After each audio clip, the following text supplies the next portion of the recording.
Hello students, I hope आप लोग अच्छे से घर पे अपनी स्टडी को कंटिन्यू कर रहे हैं। तो जैसा कि हम चैप्टर 9 पढ़ रहे हैं, आज का हमारा टॉपिक है single cell protein. Single cell protein क्या होता है, चलो देखते हैं। Production of protein biomass in large scale using microorganism and growing them in low cost raw material is called single cell protein.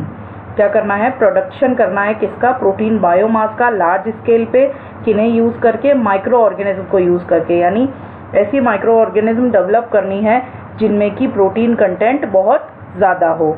More than 25% of human population is suffering from malnutrition, hence one of the alternate sources of protein for human and animal is single cell protein या SCP।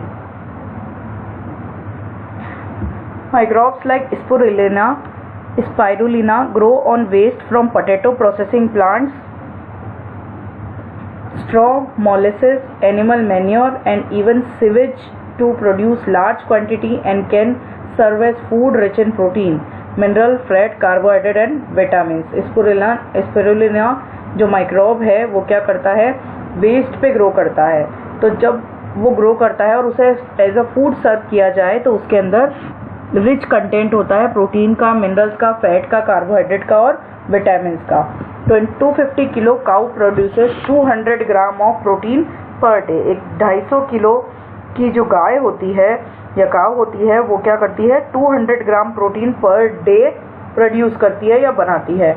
In same period 250 gram of microorganism like methylophilus, methylotrophus expected to produce 25 ton of protein.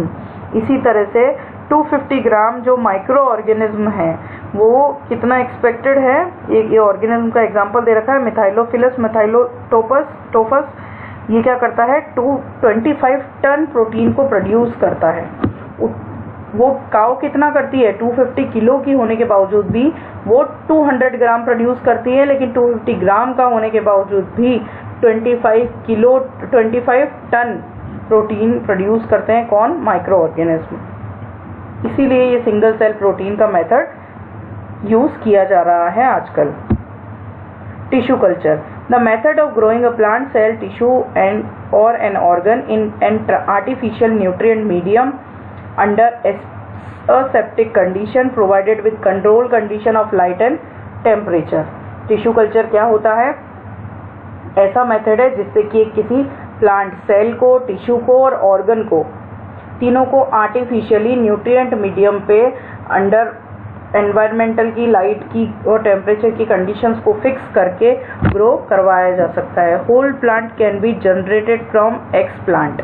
X plant क्या होता है, मतलब वही cell को grow करवाना किसी artificial medium पे, वो एक्सप्लांट होता है। उस एक्सप्लांट में इतनी कैपेसिटी होती है कि वो होल प्लांट को जनरेट कर सके। Explant is any part of plant like cell, tissue, organ grown in a test tube containing artificial nutrient medium under sterile condition. Explant क्या होता है कि प्लांट का कोई भी पार्ट, चाहे वो सेल हो, टिश्यू हो या ऑर्गन हो, अगर उसे आर्टिफिशियल किसी मीडियम पे टेस्ट ट्यूब में ग्रो कराया गया हो स्टेराइल कंडीशन में, तो उसमें इतनी कैपेसिटी है कि वो पूरी प्लांट बॉडी को जनरेट कर सकता है। Totipotency, totipotency is the capacity of a plant cell to multiply and regenerate a new plant. यानी ऐसी सेल्स, ऐसी प्लांट सेल्स जिनके अंदर ये कैपेसिटी हो कि वो मल्टीप्लिकेशन करके पूरे न्यू प्लांट को रीजनरेट कर ले। The nutrient medium provides a carbon source such as sucrose, inorganic salt, vitamin, amino acids, growth regulator like auxin, gibberellin and cytokinins. Nutrient medium जो होता है जिस पर कि सेल, टिश्यू या ऑर्गन को ग्रो करवाया जाता है, वो उसमें क्या होता है कि कार्बोहाइड्रेट का अच्छा कंटेंट होना चाहिए जैसे कि सुक्रोज, इनऑर्गेनिक सॉल्ट्स होने चाहिए, विटामिन होने चाहिए और एमिनो एसिड्स होने चाहिए, और कुछ ग्रोथ हार्मोन्स या ग्रोथ रेगुलेटर्स होने चाहिए जैसे ऑक्सीन, जिब्रेलिन और cytokinin. The cells of explant start dividing in the medium and gives undifferentiated mass of tissue।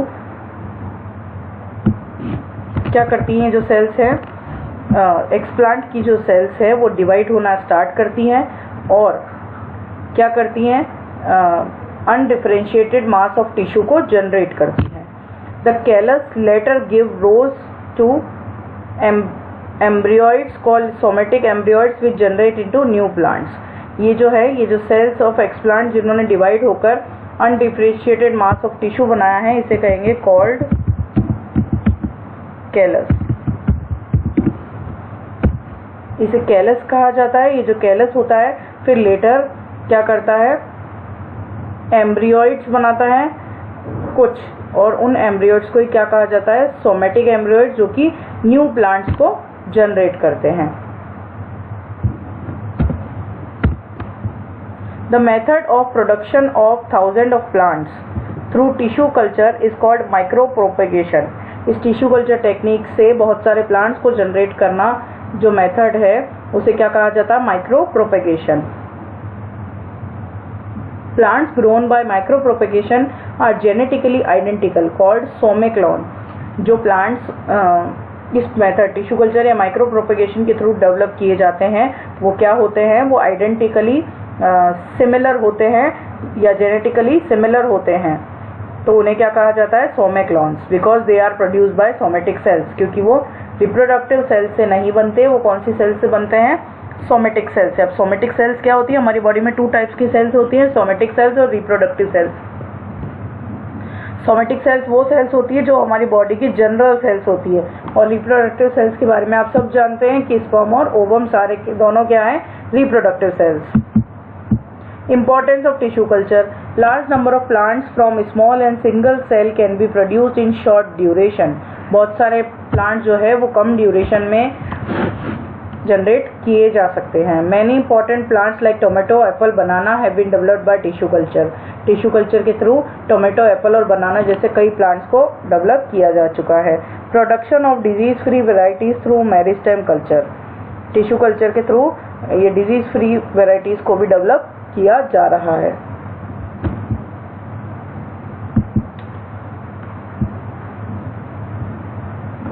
जैसे कि यहाँ जो इमेज दे रखी है उसमें ये एक्सप्लांट को बताया जा रहा है कि ये कैसे ग्लास ट्यूब या ग्लास का जो फ्लास्क है इसके अंदर कैसे प्लांट्स को डेवलप करवा रहे हैं। Somatic cell hybridization: the process of fusing the protoplast of 2 cells of desirable plants to obtain a hybrid protoplast. क्या है, प्रोटोप्लास्ट के फ्यूजन से 2 सेल्स का फॉर्म होना जिससे कि एक हाइब्रिड प्रोटोप्लास्ट जनरेट हो सके। प्रोटोप्लास्ट क्या होता है, प्रोटोप्लास्ट सेल के अंदर प्रेजेंट होता है, जो प्रोटोप्लाज्म होता है उसे प्रोटोप्लास्ट कह रहे हैं। यहाँ पे उन दोनों सेल्स के प्रोटोप्लाज्म को मिक्स करके एक हाइब्रिड प्रोटोप्लास्ट बनाया जाता है जिससे कि क्या किया जा सके, न्यू सेल्स बनाई जा सके। In somatic cell hybridization cells are isolated from 2 desirable plants. यानी क्या किया जाता है कि एक किसी इंडिविजुअल प्लांट से अलग सेल्स ली जाती है, दूसरे किसी इंडिविजुअल प्लांट से अलग सेल्स ली जाती है। तो 2 अलग अलग प्लांट से इसमें डिजायरेबल प्लांट जिसके अंदर की बहुत अलग अलग वेराइटीज है उनसे सेल्स ली जाती है। Digestion of cell wall of the cells, उसके बाद क्या किया जाता है, सेल वॉल का डाइजेशन कराया जाता है। Protoplast of 2 desirable plants with desirable characters are fused to form hybrid protoplast। ये तो सोमेटिक सेल हाइब्रिडाइजेशन की डिफाइन है। The hybrid protoplast can be further grown in a new plant. फिर जो हाइब्रिड प्रोटोप्लास्ट है वो फर्दर ग्रो करके क्या बना देता है, new plant. Example, production of plant like pomato from potato and tomato. क्या किया गया है, पोटैटो और टोमेटो दोनों प्लांट्स को लेकर के एक न्यू वेराइटी जनरेट की गई है जिसे कहा जाता है पोमेटो। यहाँ डायग्राम दे रखा है, देखो ये प्लांट सेल है जिसके अंदर की प्रोटोप्लास्ट प्रेजेंट है। ये प्रोटोप्लास्ट बाहर निकाल लिया, एक पेरेंट से प्रोटोप्लास्ट लिया, दूसरे पेरेंट से भी प्रोटोप्लास्ट लिया।